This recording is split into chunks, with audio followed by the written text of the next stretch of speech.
आज मणिपुर पर चर्चा हो जाए, लेकिन सर्वप्रथम कुछ ही महीने पहले प्रधानमंत्री मोदी ने मणिपुर के संदर्भ में क्या कहा था वो सुन लेना जरूरी है।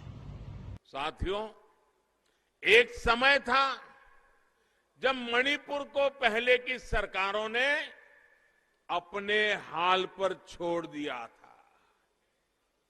जो दिल्ली में थे वो सोचते थे कि कौन इतनी तकलीफ उठाए, कौन इतनी दूर जाए। जब अपनों से ऐसी बेरुखी रहेगी तो दूरियां बढ़ेगी ही। तो सुना आपने, लेकिन 40 दिन से ऊपर हो गए, मणिपुर लगातार जल रहा है। मणिपुर इस देश का हिस्सा है, इस देश का एक राज्य है।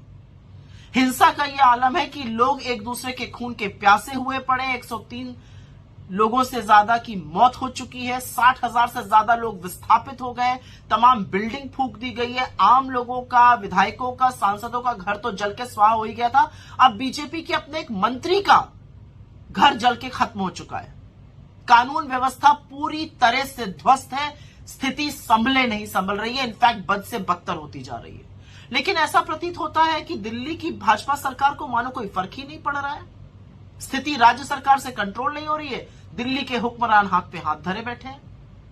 ऐसा नहीं, अमित शाह गए थे वहां पर, लेकिन वो पर्यटन करने गए थे या समस्या का समाधान खोजने गए थे, मुझे नहीं पता। मैं नहीं समझ पा रही हूं, क्योंकि उनके आने के बाद से तो हिंसा और भड़क गई है। कर्फ्यू लगा हुआ है और लगातार हिंसा हो रही है, लगातार लोग मारे जा रहे हैं।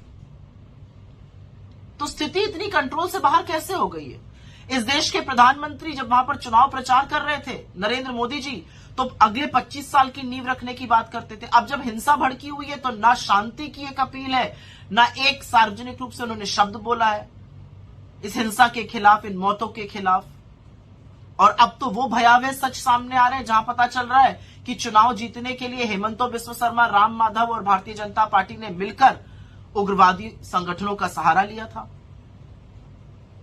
और मीडिया के मेरे साथियों से सिर्फ मैं इतना कहना चाहूंगी, क्योंकि मणिपुर दिल्ली से दूर है, क्योंकि मणिपुर में भाजपा की सरकार है, और क्योंकि मणिपुर के हालात बताने से इन लोगों के काले कारनामे सामने आ जाते हैं, कब तक कवर फायरिंग दीजिएगा?